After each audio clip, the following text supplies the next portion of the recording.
Welcome to the Disability Employment Technical Assistance Center webinar, Leap into a World of Financial Capability by Supporting Individuals with Disabilities to Obtain Financial Literacy Skills.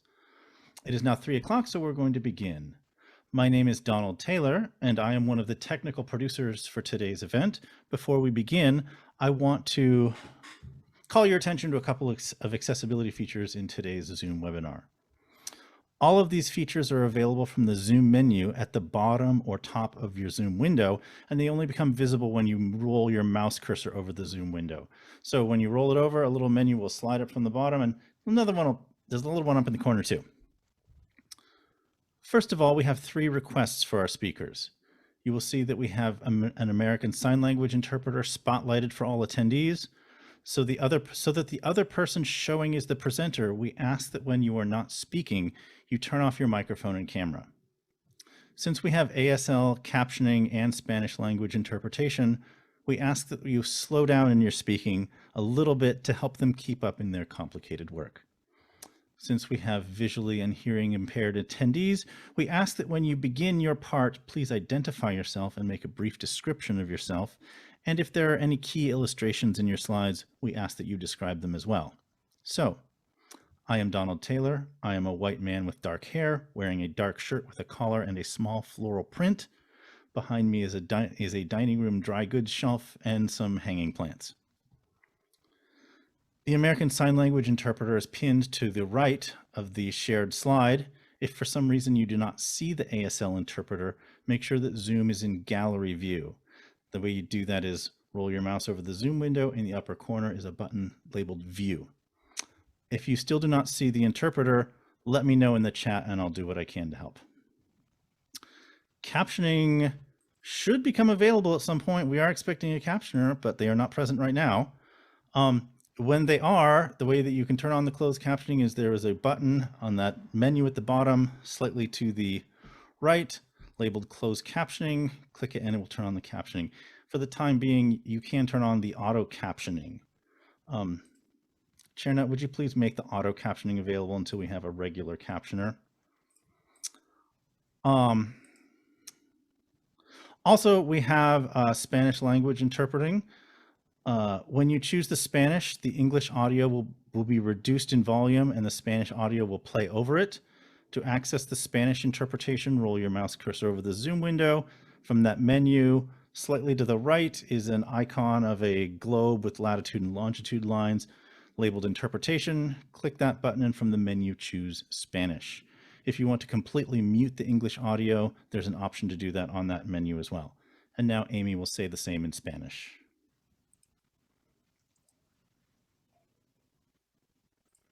Si desea escuchar la presentación en español, consulte la guía para seleccionar la configuración. Coloque el mouse sobre la ventana Zoom, usando el menú emergente de la parte inferior de la pantalla. Una de las opciones a la derecha es Interpretación. Haga clic en el botón y seleccione la opción en español. Si desea silenciar completamente el audio en inglés, hay una opción para hacerlo también en el menú. Turning it back over to Donald. You can control your individual volume settings from that Zoom menu. Roll the mouse over. All the way to the left is a button with an old tabletop style microphone silhouette. Click in the corner is a very small arrow. If you click on that arrow, you'll get a menu that will allow you to change your sound settings in Zoom using the slider. We will have Q&A at the end of today's presentation. You can pose your question in the Q&A box from the Zoom menu at the bottom center. Please be sure to post your question in the Q&A box and not the chat box. The chat sometimes moves a little quickly and your question will be lost in the flow. We will be reading from the Q&A box. I'm going to turn off my microphone and mute my microphone momentarily, but I will be on throughout the webinar and I will be monitoring the chat. If you have any issues, let me know there and I will try to help you. We are recording today's webinar and the recording and the transcript will be made available to all people who registered as soon as we can get them posted. And now I'm going to turn it over to Serena Lowe, who will start with a poll and then introduce our speakers. Thank you, Donald. Just adding to those household items, I believe our captioner is on and just needs to be assigned now. And we apologize to those that have been having issues finding the ASL interpreter. I know Donald will just double check and make sure that they are spotlighted. But again, as a reminder, you need to be put in gallery view in order to see them. We apologize for any inconvenience. Okay, on that note, my name is Serena Lowe. I'm the Senior Advisor for the Disability Employment TA Center. We're so delighted you all are here today. We have an excellent panel of experts and individuals who have used financial capability strategies in the field, who have shared them with people with disabilities and have helped people with disabilities attain optimal economic independence. And so we are very excited for what we believe is going to be a very robust dialogue today. Just a quick agenda. I'm going to welcome you. We're going to do a quick poll just to find out who all is with us today, and then I will introduce our panel. Our panelists will provide an overview of financial capability tools. We'll discuss a self-advocate's journey to economic independence.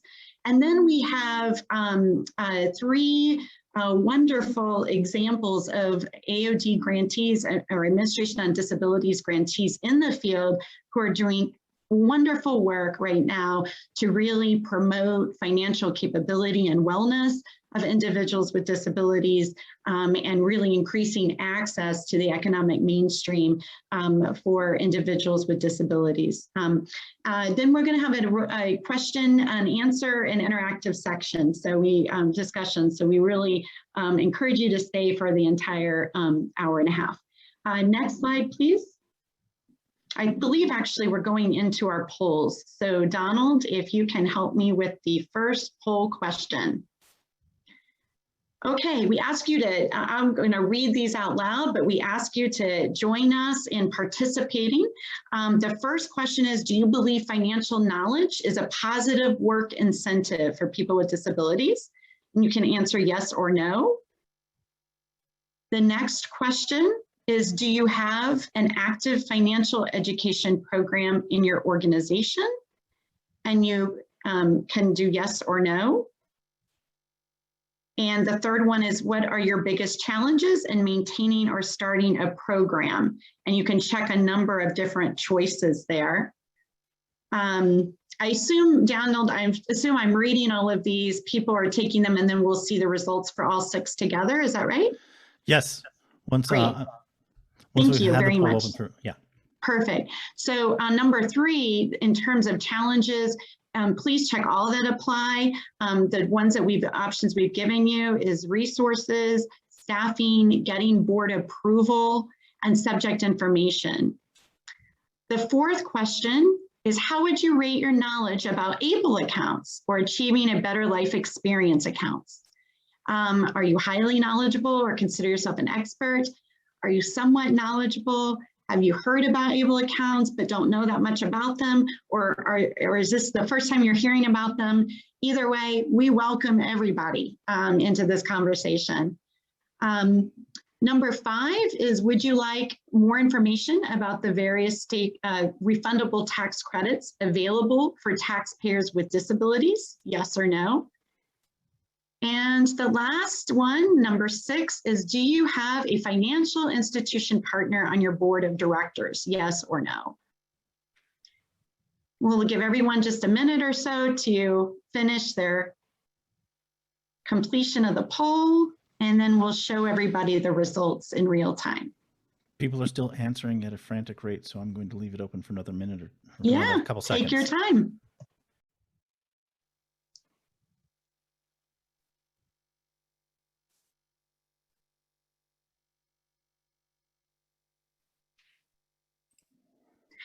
If you don't know,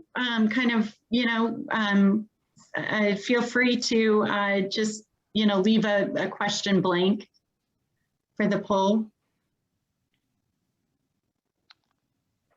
The answer rate slowed down, so I'm going to close the poll and open it up. We've got 73% of people have responded.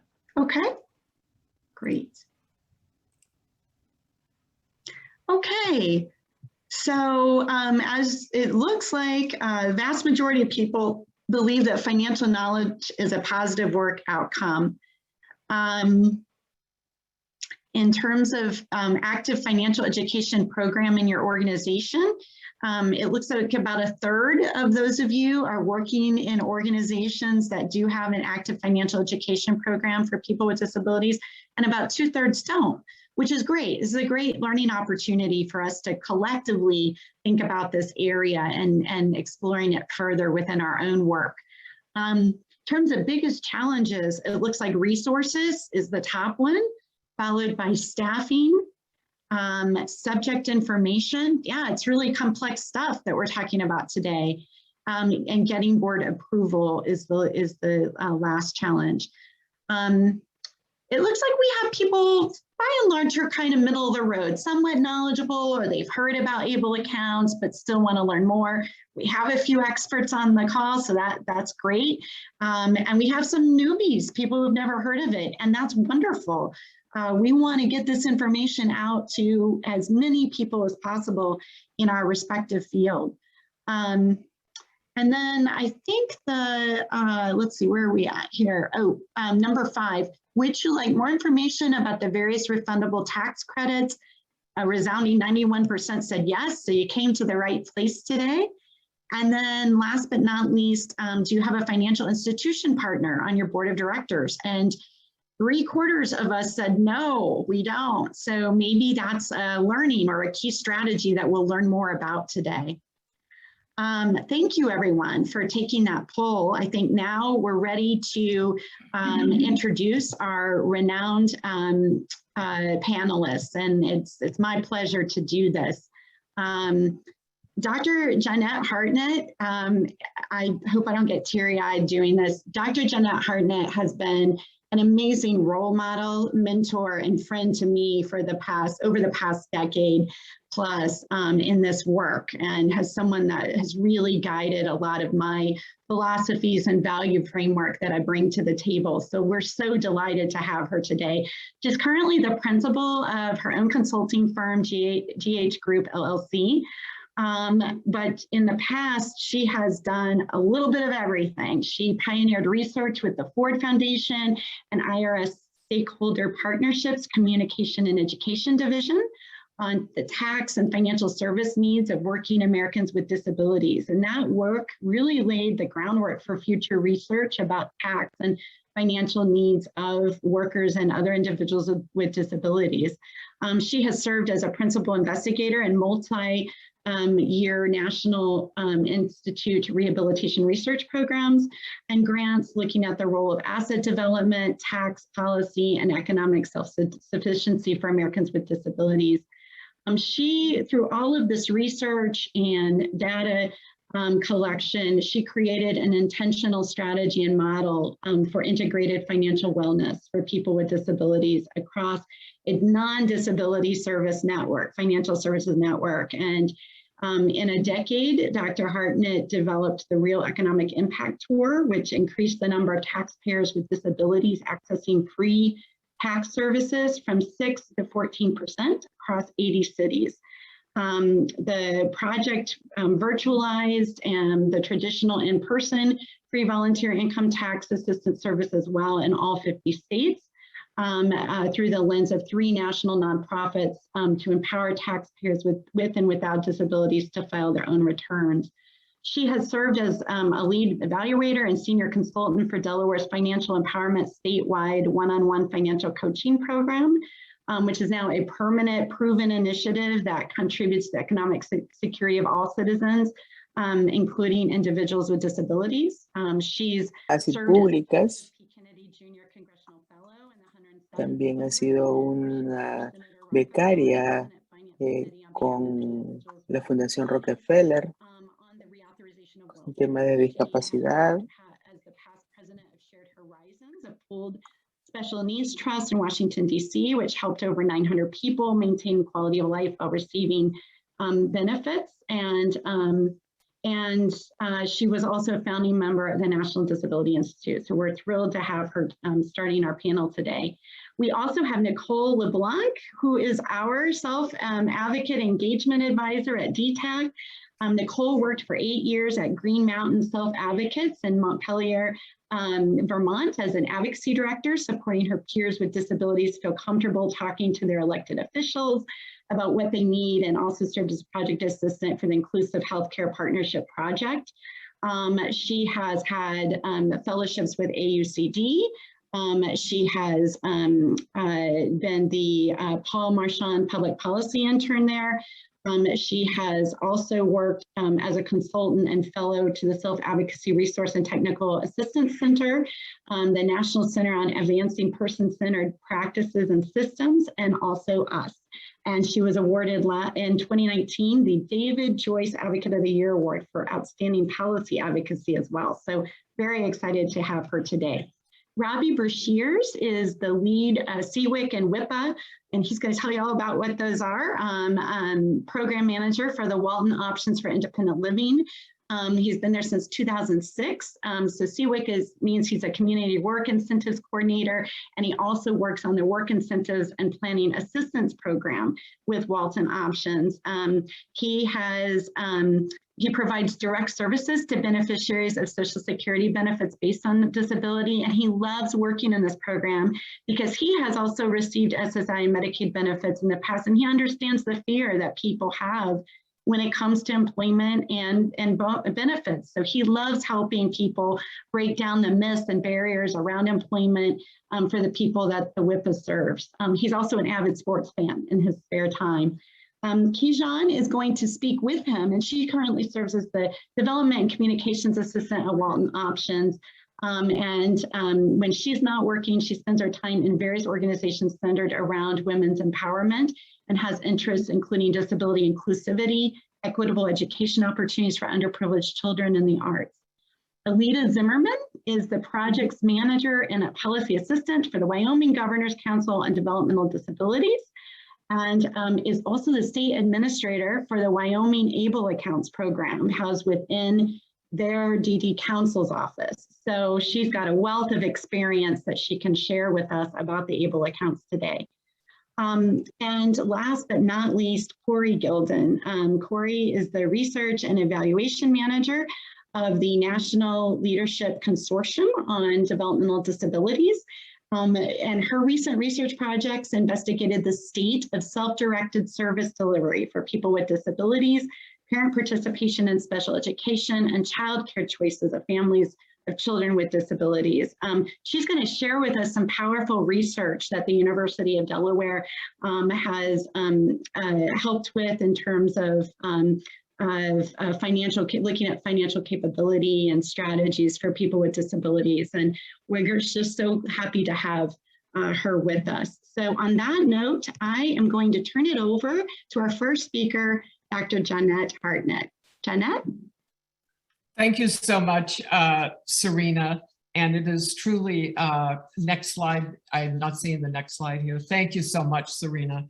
I'm Jeanette, and my pronouns are she, her, and hers. And I'm wearing I'm a white female, and I'm a senior, so I'm sort of an emeritus of this field. I have brown eyes, and I'm wearing a red sweater. I entitled the talk today, Architects for Change and Promoting Financial Wellness for Individuals with Disabilities, because all of you out there, and I know it's at least 67, a lot of you are really working in the field of financial education already or have some kind of program. The success and what's been going on is really due to the unlikely partners that we have all created. This kind of work that matters. Next slide, please. I think that as we move forward here, a lot of people say, what are the different terms that we use? And the financial education is really a process. So we've started in the early days of the field. It was a classroom education, one-on-one counseling or coaching. Financial literacy is really a state of knowledge. How much do we know? Financial well-being is a term the Consumer Financial Protection Agency established to really, it's a measure of success for their financial education programs. It's a term that we're all using today. And then financial capability is really a combination of literacy and behavior, because we all know we can know something, but that doesn't mean we're going to change behavior. In the old days, we talked about, this is going back almost 20 years, asset building. And it was the President's Committee for Persons with Intellectual Disabilities that described it as capacities and resources to increase quality of life. And I think that term still applies today. In the early days, we talked about in our research, gateway assets. And these were access to community, okay? And that included assistive technology, transportation, health, education. Really, when we talk about it today, it's about the social determinants of health.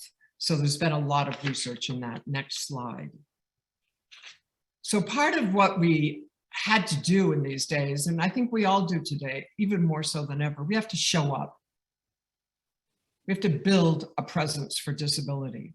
And when I look back to the 1990s, of course, the 1990s was the beginning of the ADA was passed. So we know what an incredible decade that was. But, you know, parallel to that, there was the Assets for Poor movement. And that began with social policy movement. But one book that Michael Sheridan wrote, Assets for the Poor, really took hold. And because we were moving into higher income inequality than we had in quite a few years, like a 20% increase in the early 90s, this became a topic that was really of interest. And that is when the IDAs came around. Those are the individual development accounts, which were matched savings programs. And in those days, you couldn't be a part of that program unless you were working. And of course, we understood that. But even for those working who were on any kind of public assistance, there was a problem. And so things I know over the years worked out so that there was a balance around working and receiving SSI, et cetera. But this is not new to disability. We've had past plans and PES plans, and we have state plans, and we have VR plans and employment plans. So we all know about this. What was going on during this period as well were the financial institutions were really, jumping on the wagon for the financial education work. And this included community development credit unions, CDFIs, community development financial institutions. And I remember one of our first meetings in New Hampshire, and we were having a lunch, and there was a SIL, executive director at the table. And at the other end of the table was a gentleman who was running the community development financial institution down the street. They had lunch together for years. They had never thought about talking about assistive technology loans. And it was at that table that we began a conversation. It was also, which is not on here, the time when the welfare reauthorization occurred. And at that time, I was in Vermont working at the University of Vermont in the university affiliated program, looking at what was going to happen in the state of Vermont, because we knew about 40% of our population was going to be asked to get off of welfare was going to be people with disabilities. So that conversation. So when we fast forward into the early 2000s, the Treasury Department set up the Federal Financial Literacy and Education Commission. And they have been the leaders for, the last 18 years with the federal agencies. And I have a slide at the very end for you to look at, and we can look at the 22 agencies. And there's been a new priority, new strategic plan introduced, I believe, a year ago. But as always, the Office on Disability, which was an HHS, we got a call one day, and a National Disability Institute was a program at the NCB Development Corporation. It was from Dr. Giannini. And she said that the IRS Education Division had just visited and really wanted to talk with us because we were doing some work in the welfare reform. We were doing some work in housing and beginning conversations about asset accumulation for people with disabilities. So next slide, please. I think what always happens as we move forward in work like this, the Office of Personnel and Management, their Executive Potential Program chose disability for 1 year to help us begin this work. And of course, it was just incredible because they helped us edit a few of the FDIC Money Smart programs to be a little more friendly to disability. They actually created our first brochure, and they actually helped us with our first asset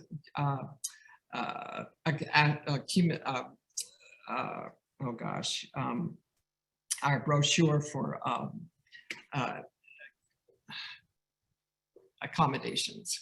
And so all of that was tough work because it was brand new to them. So the question became that we asked then and we ask now is, where's disability in the financial education and the savings grassroots movement?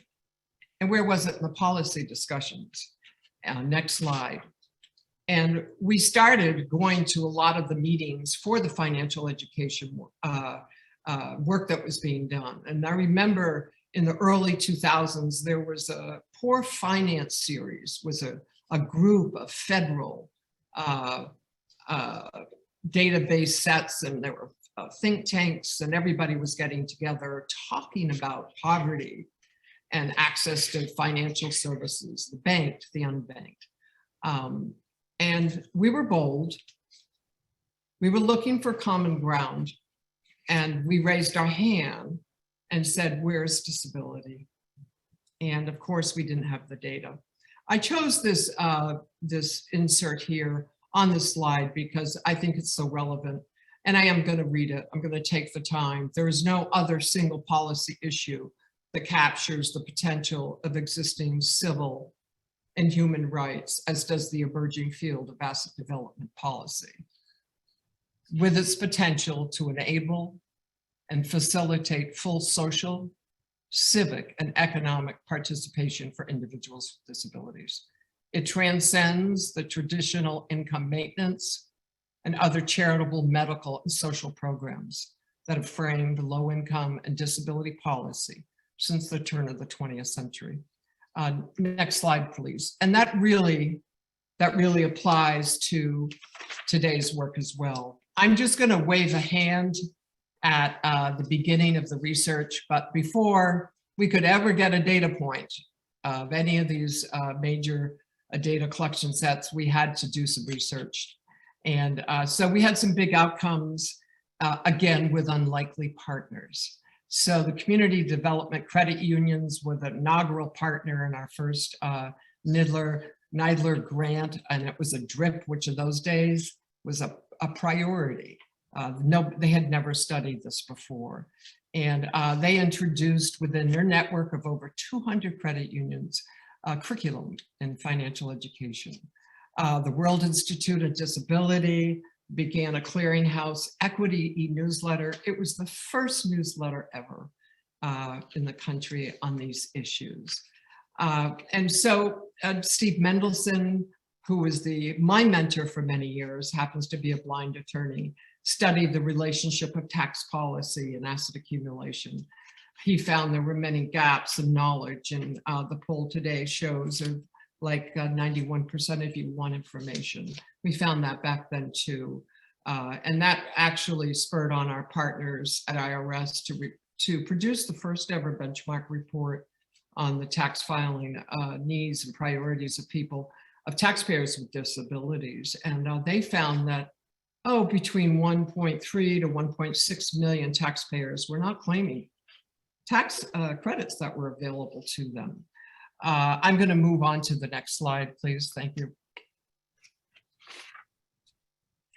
So we began, and IRS invited us to go with them because they had taken on a 5-year strategic initiative for building disability into their existing VITA, Volunteer Income Tax Assistance program, which was began in the 1960s, early 70s. And so they were interested in how we could help build it. So we started doing lunches around the country, and I was in many of the cities, probably many of your organizations hosted us. And basically the local volunteer committee and the disability organizations that we invited all came to the table for the first time. And the very first meeting we had was in San Francisco, and I'll never forget, it was a DD council person that was there. They raised their hand and they said, so how are a receipt of these credits going to impact our receipt of SSI and our DI? And we're sitting there going, okay. So we had to go back to Washington and to begin our homework. And so we were out to the cities maybe for a couple of years, and we decided that, yeah, we needed to talk to taxpayers with disabilities. And you know, in Washington, sometimes that's not the first thought, right? And so Ford Foundation and others helped fund this work. And we actually went to 4 of the inaugural cities. They're listed here: Boston, New York City, West Palm Beach, and Wichita, which had a couple of them had doubled the number of taxpayers with disabilities that they were actually serving in their first year. And we did focus groups. IRS produced an OMB approved focus form, and we collected data del IRS. This data, and I have to Estos datos we had no electronic database. So all of the surveys that came in at the local tax sites were paper. So thousands and thousands of pieces of paper were shipped in boxes to IRS in Atlanta. And they would start counting. It took 3 years for us to get a question on the IRS TaxWise software nationally. And the question that we asked originally was, do you consider yourself or family member to have a disability? And it was a pretty broad question, we all agreed, but it was with something we worked hard on. Well, the next year, our numbers went down. So I asked to see what was the question that they had put in the software. Well, because of the lack of, characters, they asked the question, are you disabled? Well, of course, half the people didn't answer that. So anyway, we got that fixed and we went on. And again, I've talked about the reports here. These reports are still available, and probably at some place would need another look, because these are 2007 and 2010 reports. Next slide, please. So I'm going to skip over this because the time here is running out for me, and I want to make sure everybody has a chance to talk. We started a little later, but the RER tour, the Real Economic Impact Tour, just incredible work. And I had a mentor from IRS, and IRS was a true partner. We never ever received a grant from them, but they mentored us and we were true partners. And they told me to keep my head down for 10 years and to do the work. And that's what we did.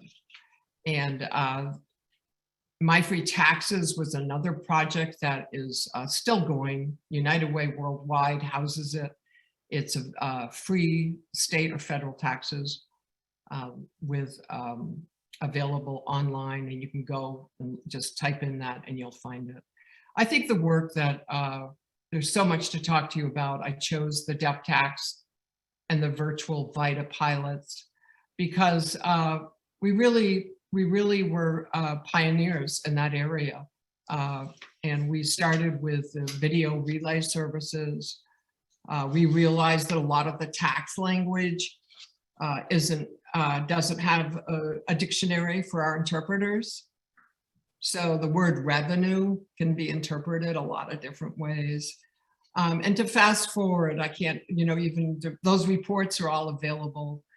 Today, one example of this work still going, the Boston Tax Help Coalition, which Mimi Turchinitz still runs, is partnership with Deaf Inc. And they have added ASL as this 8th language, because they actually do tax preparation in 7, now 8 languages. So they're just incredible outcomes that we're so very proud of. Next slide, please. And of course, as we got into this work, we realized that not only do the disability side need to know about the tax credits and financial education and all of that, that wasn't the main focus in the early years. It first began as making sure they had access to the sites. But we started to realize that our non-disability partners, they needed education in the benefits. What is Social Security benefits? And I have a great story because I always love this. We were in Wichita and we were with IRS, and we had done our focus group in Wichita, and they had asked to have a training in benefits training, because they were like, really? That can't be that bad. We've been doing benefits, tax work for years. The benefits can't be that bad. Well, they did Sharon Brent's 2-day training, and they honestly said it was worse than the tax code. So we all laughed, because it was like, wow. But this is still needed more than ever. And we have models now that are really incredible, because we have hybrids, okay? So we have certified benefits trainers, whether they're CWICs or WIPAs or certified benefit trainers, all of the different names that we use in disability. Doesn't really matter to our non-disability friends, but they also have been trained, some of them, in a financial coaching model. So they have taken, for example, the model in Delaware is 40 hours, Stand By Me. And we have an example of a program there that's been going, it's under ServiceSource for 12 years.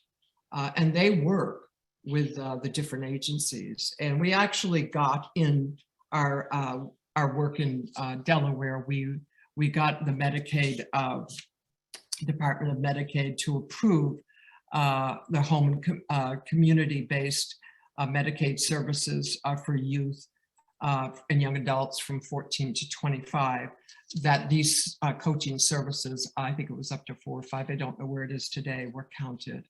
Some of the problems that we've encountered before I left there, but it's still an issue, is really getting a provider network to understand how important this is. And also sometimes parents to understand, sometimes for individuals that may not have worked, empowering them with some of these tools changes their lives. And I'm going to move on to the next slide. And because the time is, Serena's going to yell at me here in just about 2 seconds. But and we've had many different innovations here. And I'm just going to wave at hand. Social media, we were the first to put out a social media toolkit. We had our very first training at the Federal Reserve in Chicago. It was a mayor's meeting.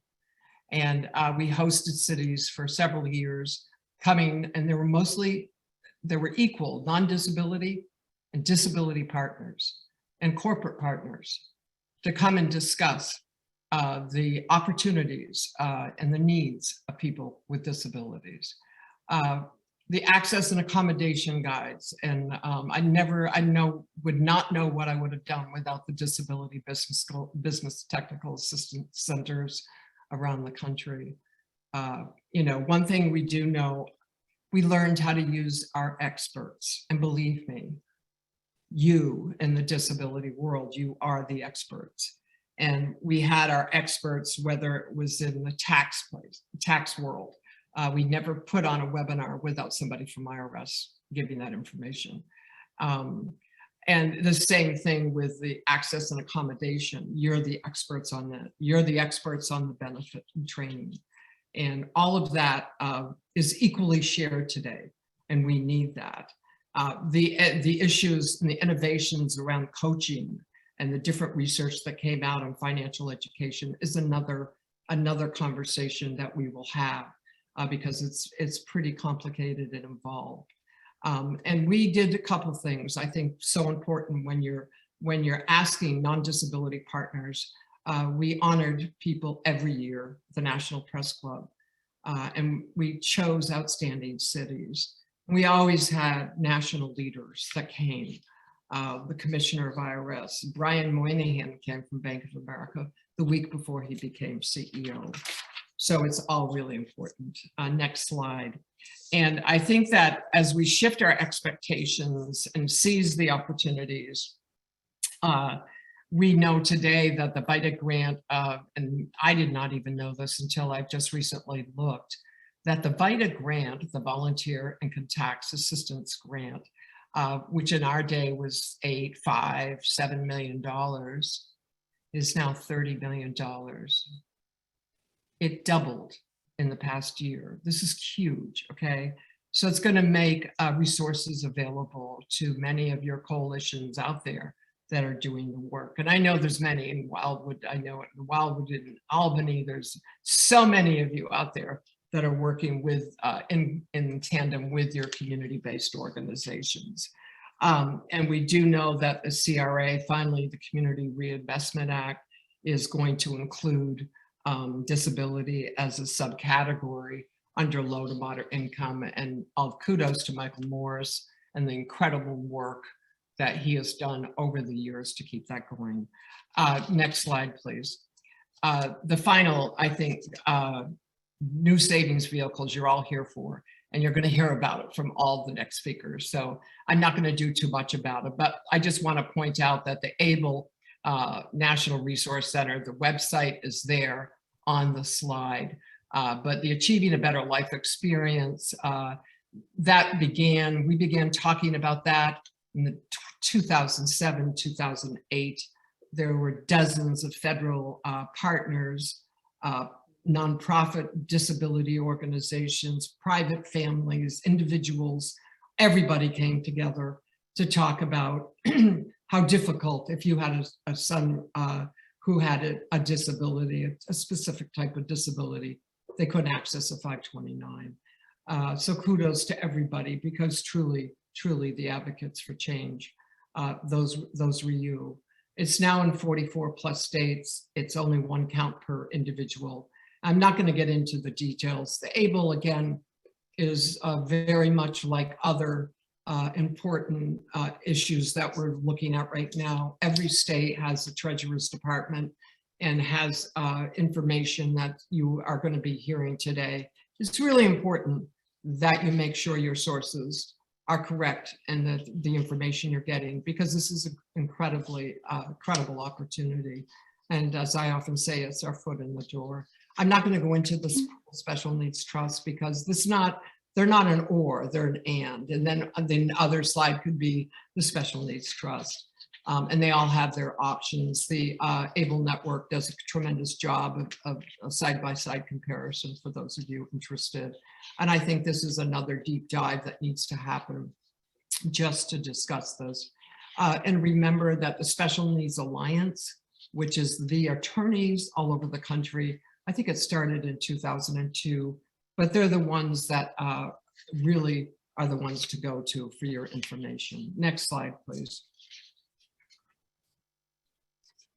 I'm going to stop here. I think we're going to fast forward to the very end because I've just gone over my 25 minutes here. And I think these slides, the FLEC is really shows you the money sign means that they have some kind of a curriculum for money program, financial education. The asterisk means that they've been chosen to do some special work. So if you'll move on to the next slide. And this I'm going to skip, but this is really important. This is the work of the report that came out in 2016. We really all need a business case.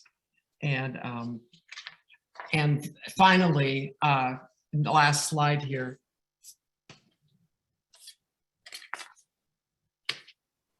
I have the last slide. Thank you. I just really want to thank everybody. And I hope that I get a chance to talk with some of you on our in our office hours when we have it this later on this week, because it's just so incredibly important. It's been a privilege to talk with all of you, and thank you so much. And I have the privilege of introducing Nicole LeBlanc, who is a fellow Vermonter, and I want to welcome you, Nicole. Thank you.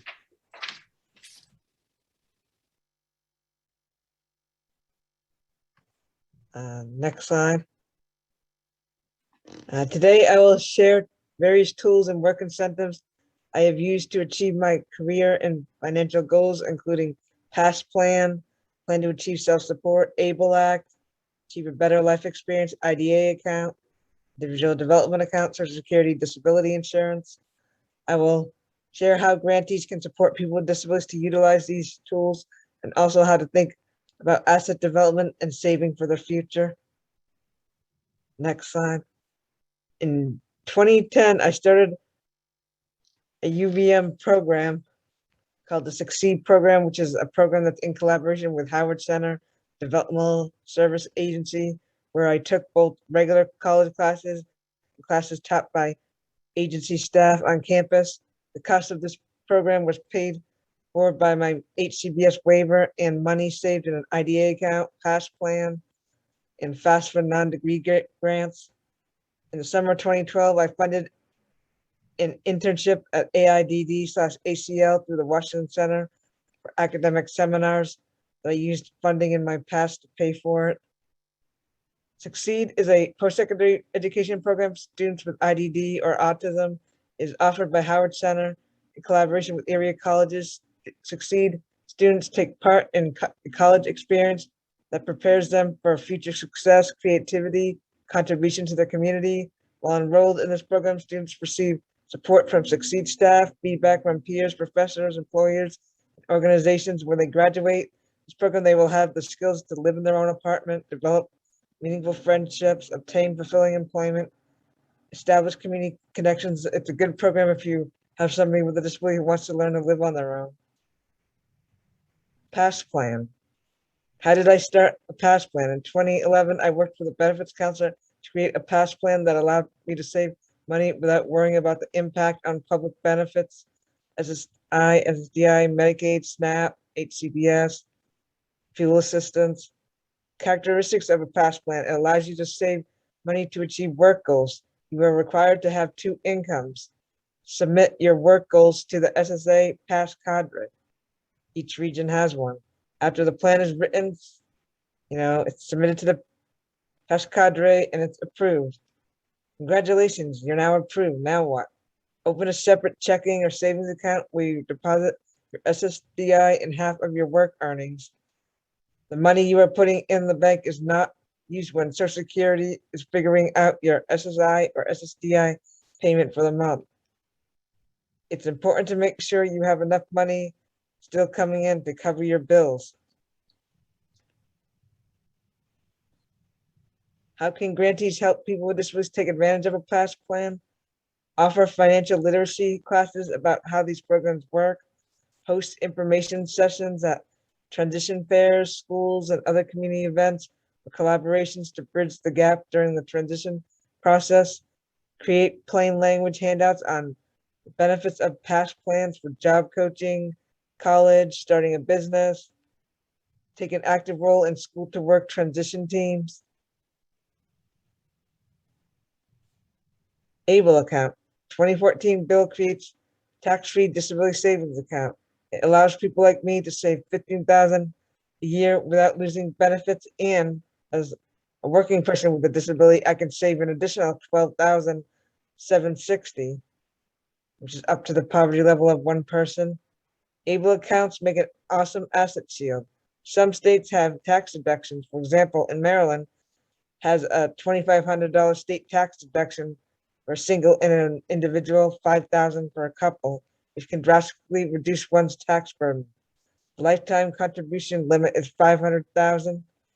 Employers can also contribute by sending a check to Maryland Able, in my case. And there's also no Medicaid payback in Maryland. How grantees can help people with disabilities to create/manage an ABLE account. Offer classes or webinars about accessing and using an ABLE account, as well as about ABLE Act pending legislation and other changes. Provide information sessions on ABLE accounts to administrators of public benefits like Social Security, SNAP, Medicaid, Section 8, housing. Info on ABLE accounts should be shared with families of kids with disabilities from birth to adulthood. Create accessible handouts on ABLE account programs. Offer seminars to employers on the ABLE account as an alternative to a typical 401k, 403 plan. And people can open an ABLE account and they don't need to be on public benefits. Add a web page on your agency website on the ABLE Act and its benefits. Individual development account. What are you saving for? And this is Vermont's IDA program. It could be college, it could be start a business, buy a house. Next. It's a special joint savings account associated with a bank that your local community action agency partners with. You must have income from a job, be low to moderate income.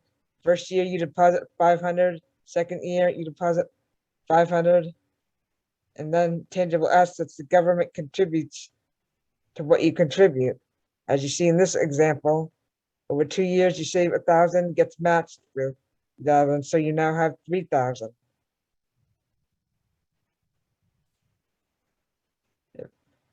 Provides financial, in addition, they provide financial education classes about IDAs, educate legislators on the need to create and fund this program in all states as a pathway out of poverty, create plain language materials on IDA accounts, consider it as an option when looking at funding for starting or expanding your own business, going to college, when working with families, especially the people who can't afford to take out loans.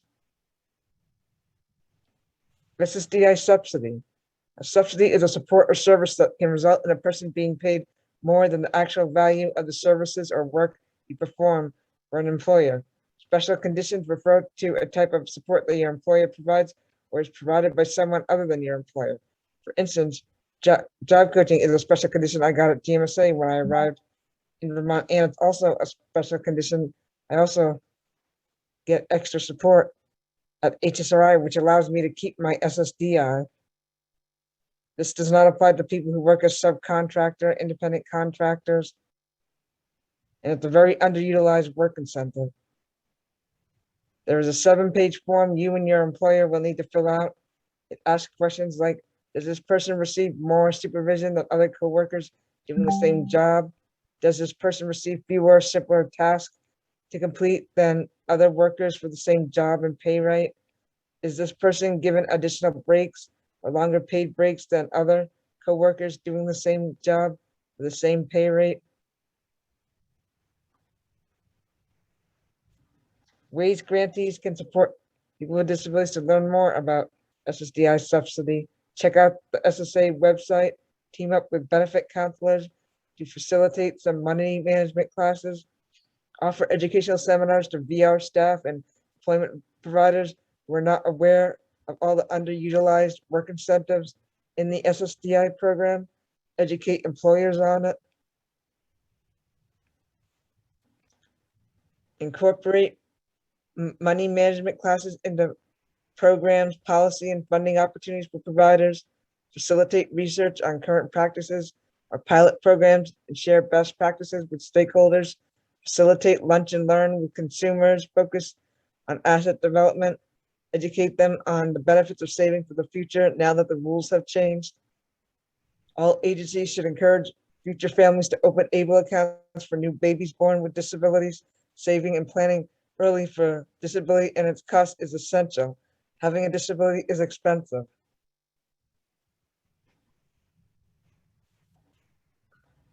Financial concerns that AOD grantees can help answer.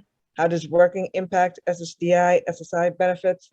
How many hours can I work without losing my benefits? How can I save more than $2,000 without losing Medicaid? How are the rules for blind and non-blind different?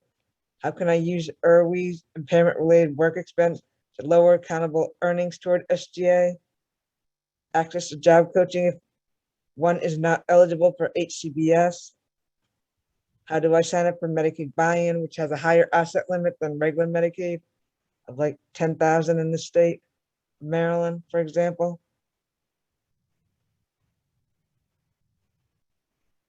Questions, ask away. Thank you so much, Nicole, for giving us that self-advocate perspective. We're now going to shift gears and look at highlighting 3 AOD grantees who are doing some amazing work in this area. And to kick us off, I'm going to ask Robbie Brashears and Kijan Francis from the Walton Options Community Center for Independent Living to start us off. Hello, everybody. My name is Kijan Francis. My pronouns are she, her, hers. I am an African-American woman wearing black glasses and a long sleeve black shirt. And I am in an office background with a shelf behind me. And I'll be speaking on Walton Options. And Next. oh, Go ahead, okay. Robbie. And like, my name is Robbie Brashears, and I'm with Walton Options, and I'm the program manager.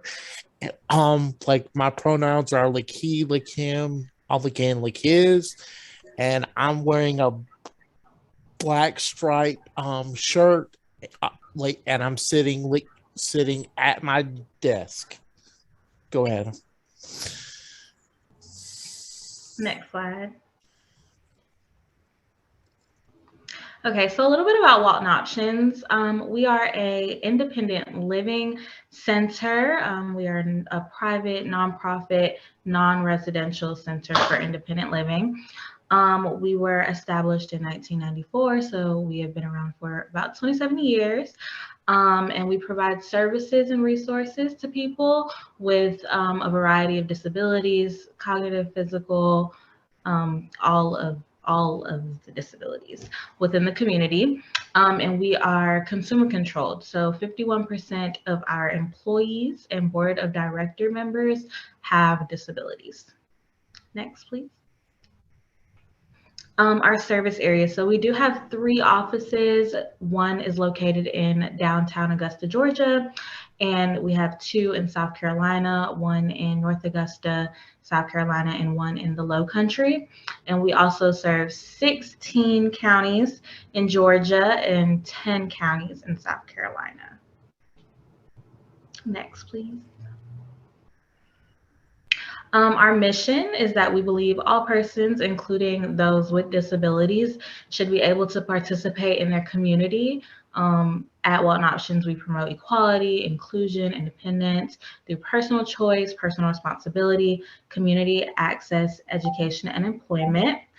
We have a goal to help each person find and utilize the necessary available resources on their personal journey to independence.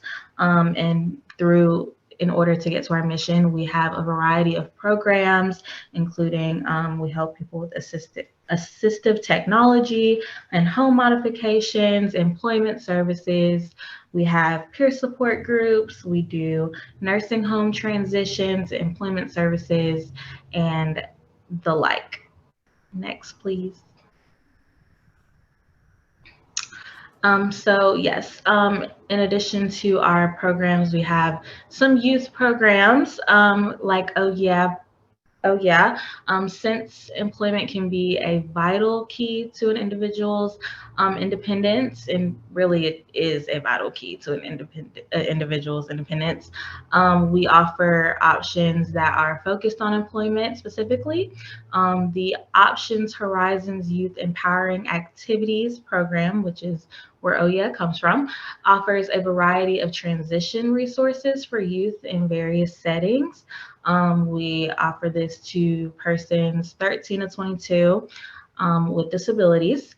And as an extension of the Workforce Innovation and Opportunity Act, the OYA program reaches youth as they look towards the future, both in school and out of school. Next, please.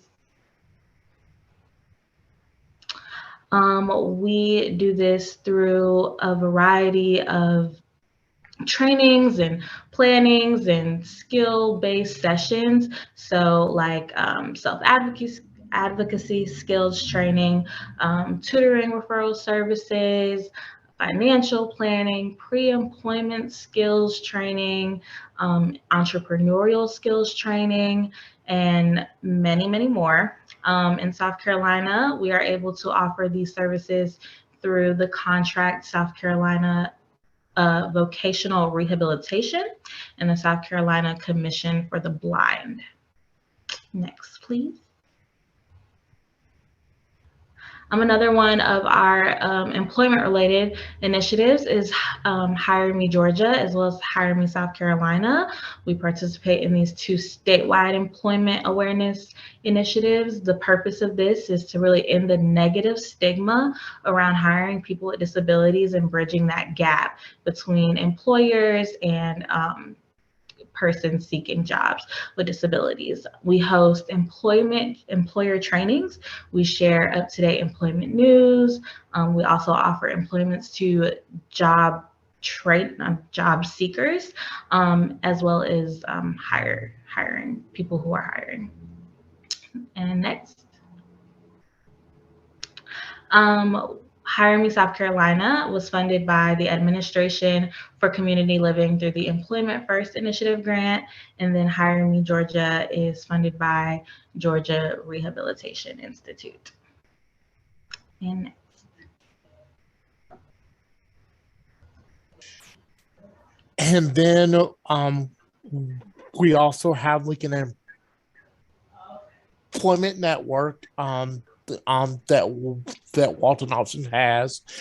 The like employment network happens to like assist consumers with meeting their like employment goals while they like are like in the process of working to like achieve financial stability. The services that are provided by the employment network are funded through the Social Security Ticket to Work program. The Walton Options employment services team works with consumers basically like on a personal level to explore career interests, identify workplace goals, to find out what their talents are, and to match those with certain jobs, and then also so that if there has to be some planning when it comes to their benefits and employment, that can be provided. And then last but not least, help to develop the skills needed to prepare to find employment and to start that. Okay, next slide. And then we also have the privilege of holding the work incentives planning an assistance program through a grant that's funded through the Social Security Administration. Walton Options currently is one of the 3 projects that serve the state of Georgia. So basically how the project goes is Walton Options provides like counseling services to consumers like who want to know how their like SSDI / like SSI cash benefits and state benefits such as SNAP, housing, TANF, like or like health insurance such as Medicaid or like Medicare would be like affected by like employment.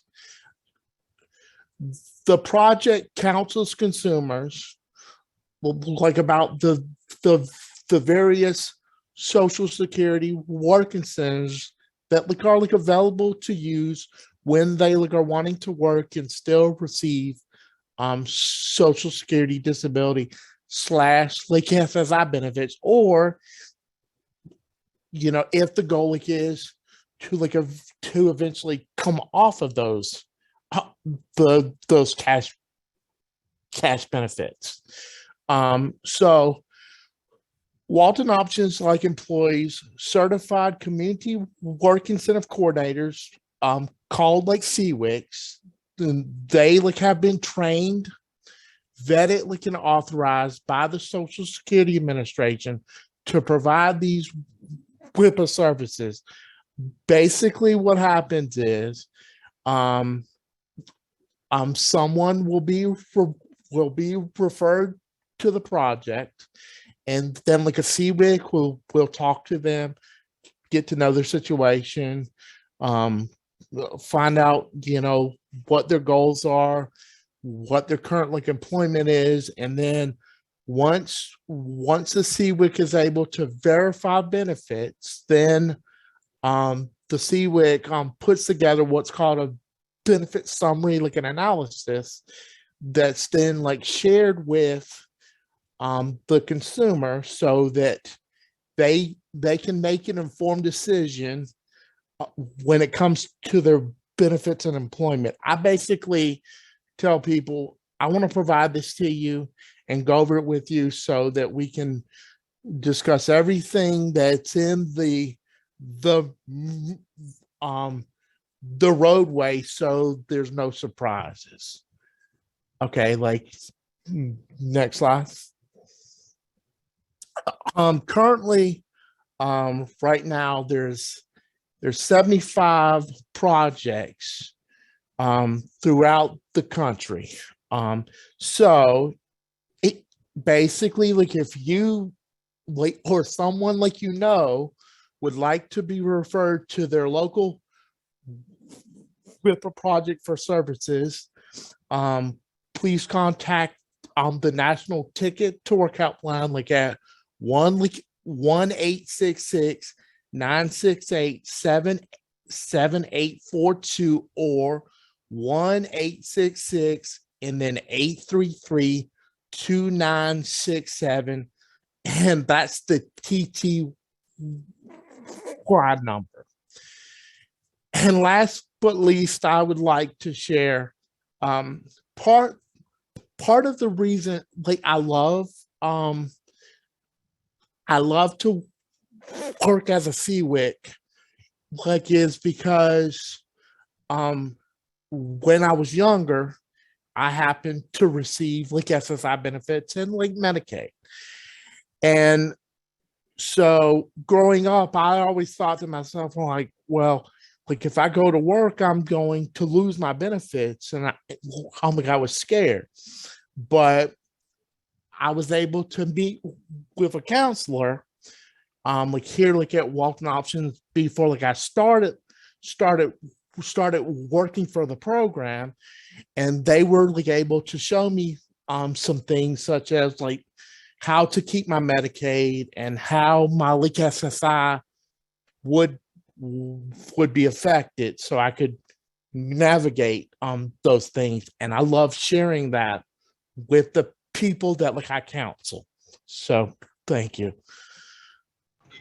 And we're going to pass it on to Miss Alita. And obviously this is our contact information, but you guys should have that in your slides.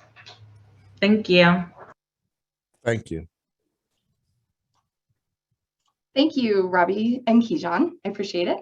Good afternoon. My name is Alita Zimmerman, and I am the projects manager and the policy analyst and the YABLE State Administrator for the Wyoming Governor's Council on Developmental Disabilities.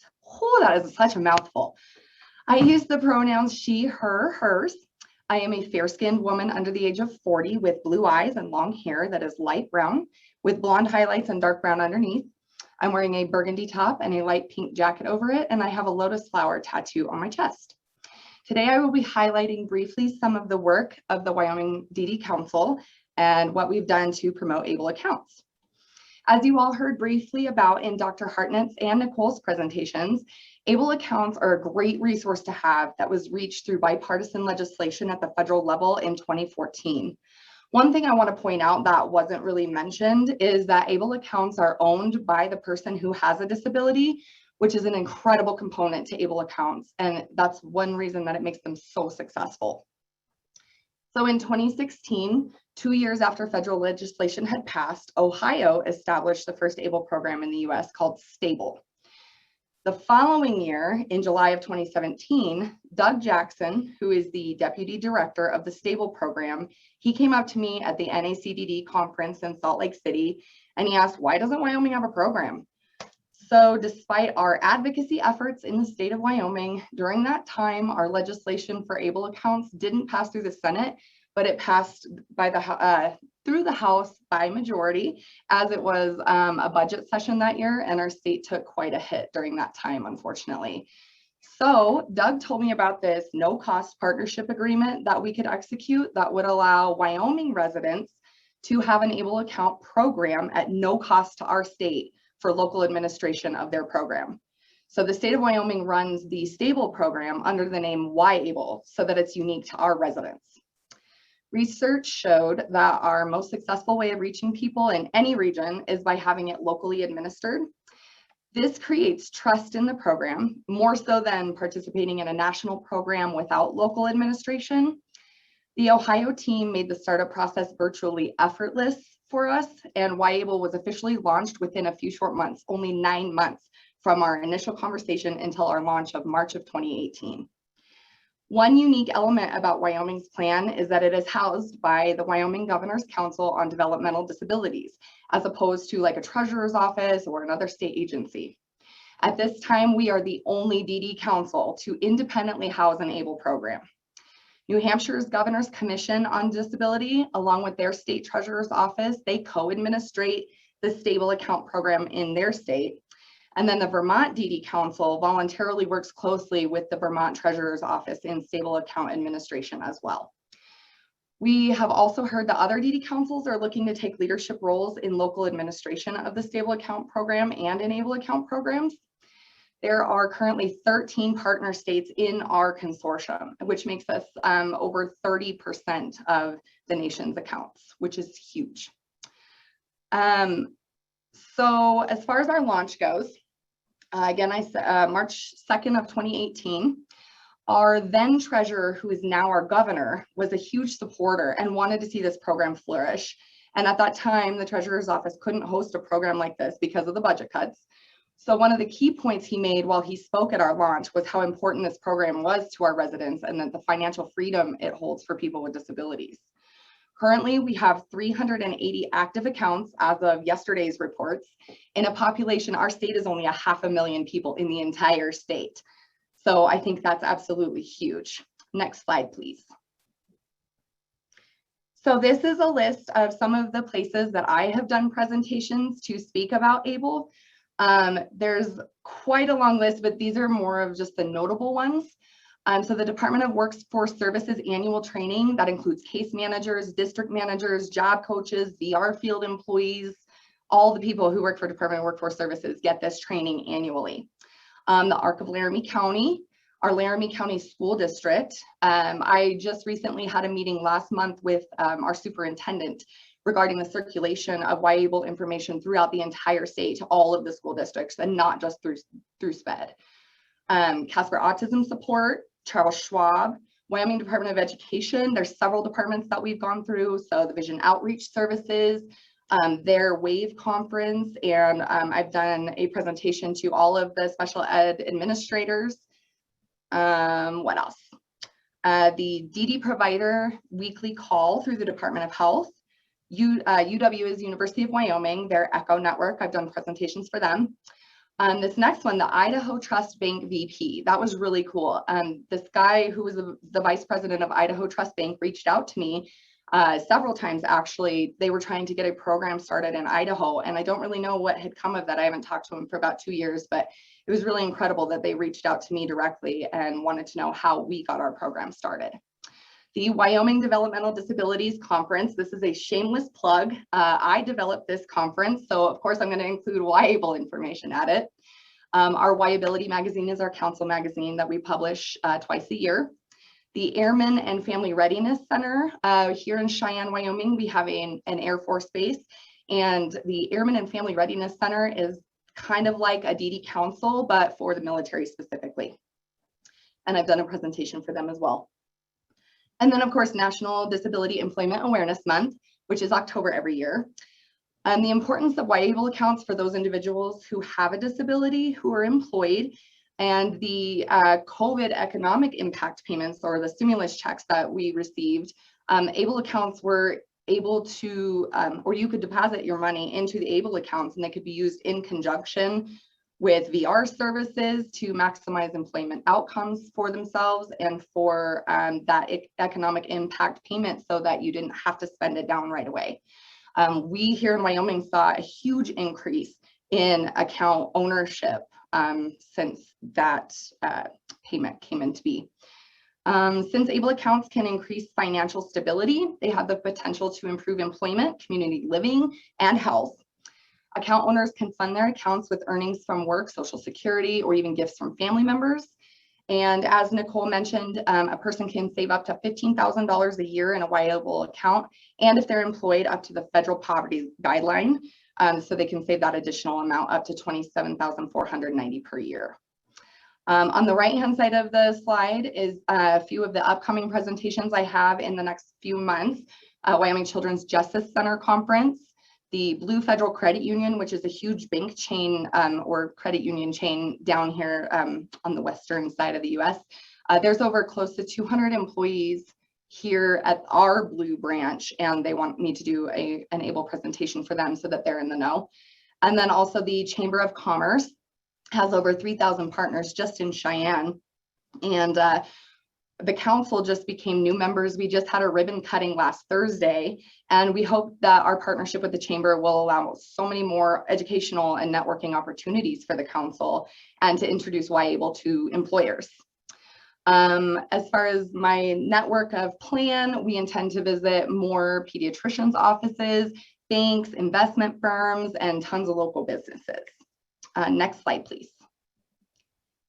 So these accounts have relieved so much pressure off of parents, even allowing them to save for their children's future. Stable accounts also allow account owners to eliminate the need to spend down each month to remain under asset limits, and account holders who can work now have greater ability to save for future expenditures, retirement, and vacation.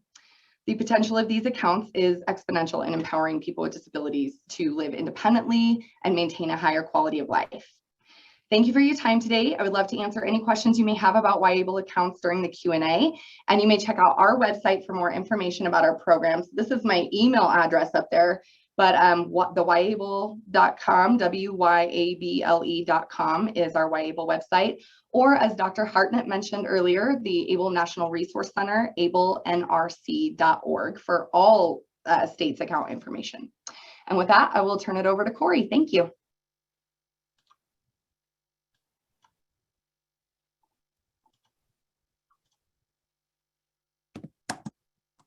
Hi.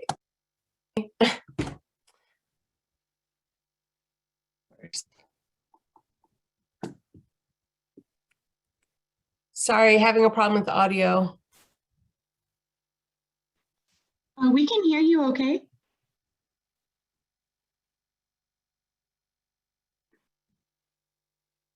Corey, are you there?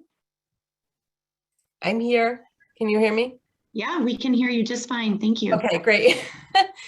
Hi, I'm Corey Gilden, and I'm the Research and Evaluation Manager at the National Leadership Consortium on Developmental Disabilities. I'm a 42-year-old white and Hispanic female with brown shoulder-length hair. My pronouns are she, her, and hers. And I'm excited to share with you today a small snippet of results from a research project that we've been working on related to future financial planning for people with disabilities. So in general, we have a weak culture of savings in the US. And in fact, it's been estimated that only about 30% of Americans have a long-term financial savings plan. And of course, these trends in lack of savings get even worse when we consider people with disabilities who have traditionally been excluded from participating as contributors to the economy or even contributors to their own financial futures. Often their finances are capped by outdated laws and regulations, and their money is handled for them rather than by them or with them. So in order to change those trends, there needs to be a better understanding of the issues. So with the support from the May and Stanley Smith Charitable Trust, we examine the current state of future financial planning for people with disabilities through mixed methods research involving interviews, surveys, and focus groups of experts in the financial, legal, and disabilities fields, as well as people with disabilities and their families. And based on our research, we made recommendations to support future efforts to help ensure that people with disabilities, their families, and the professionals who work with them have the supports they need to create sustainable financial futures. So to find out what is needed to increase the amount of people who plan for the future and to advance people's success with future financial planning, we wanted to explore who is actually engaging in planning, how they are doing it, what motivated or helped them to plan, and what hindered them from planning, why those who don't plan don't, and when people are starting to plan, and the values around future financial planning for people with disabilities. While our research covered all of this, we're only going to give you a small taste of what we found here today. It's all covered in our white paper, but even that document only scrapes the surface. So we do plan on putting out additional publications in the future that highlight different results from our research. So this study started in the fall of 2020, where we interviewed people with disabilities, their family members, and attorneys, financial planners, and disability professionals, along with some other experts, and in order to form a national online survey. The survey was disseminated earlier this year, and we had more than 5,000 people from across the country respond. And just so you know, for the purposes of this study, we broadly defined future financial planning as taking steps to make sure you have the money and services you need in the future. So as you can see here on this slide, a priority of the survey was to find out what the barriers to future financial planning were. So we asked participants, did you experience any challenges during the future financial planning process? And as you can see in the pie charts along the left-hand side of this slide, colored in dark gray, you can see that the majority of the 3 different respondent groups shown here, the people with disabilities, families, and professionals, mostly said yes, they had experienced some challenges. So to those participants who said that they did experience challenges, we asked them, which would you rate as your biggest challenge? And then we gave them 6 major categories to select from, either societal, legal, organizational, professional, family, and people with disabilities. So you can see down the middle of the page, you can see the top 3 selected categories from each participant group.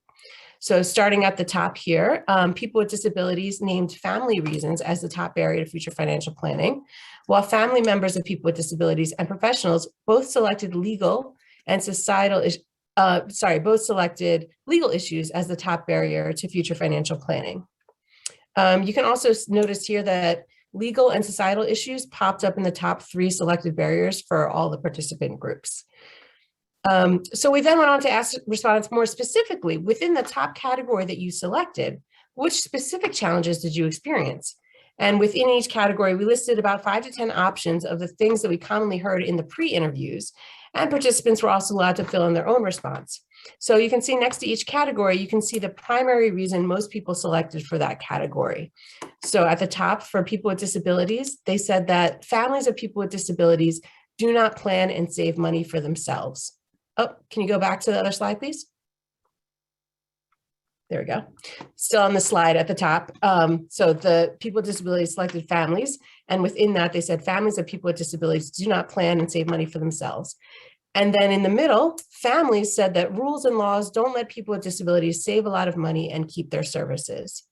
And with the bottom group, professionals, they said that rules and laws make it too hard for people to save their money in savings accounts, such as ABLE, special needs trusts, etc. So these results show that there needs to be some more education and a shift to a more kind of long-term thinking for families, as well as some policy change in the area of future financial planning. Next slide, please. So we also wanted to find out what helped or motivated people to establish future financial accounts. And we asked them what, if anything, made it easier for you or your family member with disabilities to have a future financial account. And we gave them about 24 options based on what we heard frequently in the interviews. And we also gave them the option to write in a reason. And here's what we found. The top 3 selected facilitators for future financial planning are shown here on this slide. People with disabilities and family members both said that having a clear vision for the future was the #1 thing that made it easier for them to have a future financial account. And certainly having a goal or a reason for saving makes it easier to establish a plan. Secondly, people with disabilities said that strong family support was important in the planning process. And family members said that going to a training or class really helped them. And the third thing that made it easier was support from friends and family. So as you can see from these results, having a vision for your future, having strong social support from family and friends, and experiencing some training are all things that people found most helpful toward them setting up a future financial planning account. So energy should definitely go towards strengthening those facilitators for people with disabilities and their families in order to help them with their future financial planning. Next slide, please. So we wanted to leave you with some takeaways from the research of action items that you or your organization could help with. Of course, there's many more of these in the white paper. We just kind of pulled a few out. The first was getting people thinking about their future and what they want from their lives, which is the first real step to future financial planning. If you sit down with any financial planner, they'll ask you, where do you see yourself 10 years, 20 years? And then they try to get you on a savings plan to get there. So we need to shift people out of the day-to-day thinking to a more long-term view. A lot of people don't think they have enough money to save and don't even start looking into future financial accounts until they are older, which can be a problem. So it's good to start that planning sooner than later. And the ARC has some great tools on future planning that can help with that. Next, what we found was that in order to truly support people with disabilities with their financial literacy skills and their financial planning, everyone around them, from their families to their DSPs to their casework managers, whoever spends time with that person, they all also need more training in future financial planning and how different accounts influence public benefits. There also needs to be more marketing, training, and even more casual discussions about different types of savings accounts. So for example, as some people mentioned, the ABLE accounts are great tools, but they're very underutilized and many people just don't know enough about them. So more marketing, getting the word out about that. Next, organizations need to do what they can to empower people to advocate for policy change. Programs like Partners in Policymaking are great to give people with disabilities and their families the knowledge and the experience of getting their voices heard. And as you saw in some of our research results, there are some legal and regulatory barriers that hinder people from putting long-term savings accounts into place. So in order to change those regulations, someone has to be bringing that change to the table. And we heard from some great people here working in the field to do that. But in the disabilities world, it's traditionally been people with disabilities and their families that push a lot of change forward. So, so empowering them to kind of contribute to that policy change is what's going to help people with disabilities get out of that cycle of poverty. And finally, there needs to be more research. Studies about future financial planning and saving are few and far between. Our study is a good contribution, but the majority of respondents to our study were white. So getting more research done that examines the experiences of people of color and from all different economics backgrounds is definitely needed. Also, we know that more training and education is needed. So more studies could be done about which trainings are the most accessible, most effective for people with disabilities and their family members. And also we heard a lot in our research that there's a lot of information out there, but people don't know exactly where to go to get the best information or which information to trust. So the information just isn't getting out to the people who need it. So research could be done about how to best reach people with disabilities and their families. Next slide, please. So like I said, you know, just giving you a little taste of some of the research here, just because I had a few minutes to speak. But here is the link to our white paper. It is at www.nlcdd.org/publications. And this is the white paper as it stands now. It's actually currently being a little made into a slightly more pretty and accessible version with the graphics people, and that will be available in a couple of weeks. So check back at this website and you'll find a newer version in a few weeks. That's it. Thanks. Thank you so much, Corey, and to all of our presenters. Well, we had a pretty packed set of presentations today, and unfortunately have kind of hit our time, which we always hate to do, but we have a couple of things. We are going to keep the lines open for an additional 10 minutes. So anyone who wants to stay on and has a burning question, we've seen some in queue. We've tried to answer any that we could in real time, but there are still some in queue. We'll keep those on, and I appreciate our presenters for staying on a few extra minutes. We also, though, have just very quickly want to remind people, if you can go to the slide about office hours, Chairnet. We have office hours this Friday from 12 to 1:30. So if you have a burning question or you just want to absorb some of this and come back and have a conversation with your presenters, you have another opportunity. Come join us for lunch on the East Coast or breakfast on the West Coast. And join our speakers this Friday, and the information for how you join is on. So let's just take a few questions that are in queue, if that's okay. We had one from Michelle McDonald, who is trying to understand the difference between the 3 different special needs trusts, and has a consumer over 65 who's inheriting a large sum of money, lives in a subsidized apartment, and has SSI. Michelle, we probably, if you can put your email in the chat, we will probably need to follow up with you to give you a little more information, but just want to open it up maybe to Jeanette or others who want to speak about the special needs trust briefly, and just a couple of things high level that folks might need to think about as they're looking at different special needs trusts. One thing about a special needs trust is there's a bill passed at the end of Obama administration called the Cures Act, and it removed the thing in law that before wouldn't allow somebody with a disability to have special needs trust in their own name. So people with disabilities can now open a self-settled special needs trust in their own name. Just an FYI. A great point. Thanks, Nicole. Anyone else? I think, Serena, the best answer for this particular question, because we really, we could do a whole presentation on this because it's pretty involved, and we really don't want to give any advice out on this. But there are special needs, the Special Needs Alliance there. You can click on that and look, and I think the best conversation would be to go to a local, either ABLE account, state that's running one, or go to a lawyer that's doing special needs trust. And there's first party, there's third party trust. Some have no Medicaid payback, some do. There's lots of different variables. And for people over 65, they're not excluded from everything, but there's also very different rules for that. So it gets complicated. A pool trust, there's a number of pool trusts around the country. I know that there's Shared Horizons in Washington, D.C.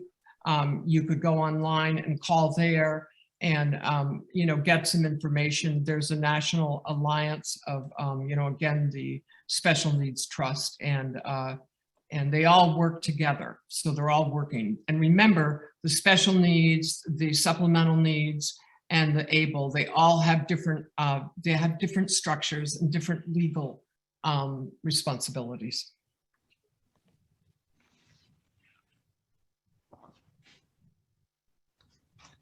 Thank you. Another question that came up was a policy issue around SSA's unearned and earned income exclusions, and whether or not we as DETAC have thought about that. And I'll just say that we are a federal TA center to the AOD grantees, but we are going to be starting a strand of technical assistance work directly to federal partners who are starting to unpack some of these issues. I also want to just, make you aware that, there were provisions. There are provisions in the Build Back Better Act social policy framework that is still pending Congress that would increase the asset limits related to Social Security eligibility to 20,000 from the initial amount that it is now. So keep an eye out on those things. There's lots of movement in this space. We have a lot of people just generating interest and a lot of questions that are pretty complex in nature or individualized. So I'd like to kind of conclude here by just saying, I think we're at a good stopping point in terms of this webinar. Hopefully this has whet your appetite as a community. And I want to share with you that this is one of 3 key areas that DETAC is going to be focusing very intentionally on moving forward. We've asked Dr. Hartnett and some other SMEs to work on some digestible informational resources that we can share with the AOD grantees and with all of you that are easy to read and really help point people in the right directions on some really complicated and important financial decisions. So stay tuned on our website and also through our listserv for these resources. And at the same time, keep in mind, at the same time, some of our AOD grantees, just want to give you a heads up, we will do what we call a Results and Innovations in Systems Excellence, or a RISE Community of Practice in 2022, where Dr. Hartnett has agreed to facilitate. And so if you really want to go deeply and start to figure out how do you as a program, how do you build a program around financial wellness, and provide that as an additional set of supports to the people with disabilities that you're working with. How do you engage maybe on a systems level around these issues? That is a great place for you to think about receiving some really in-depth, in the weeds PA.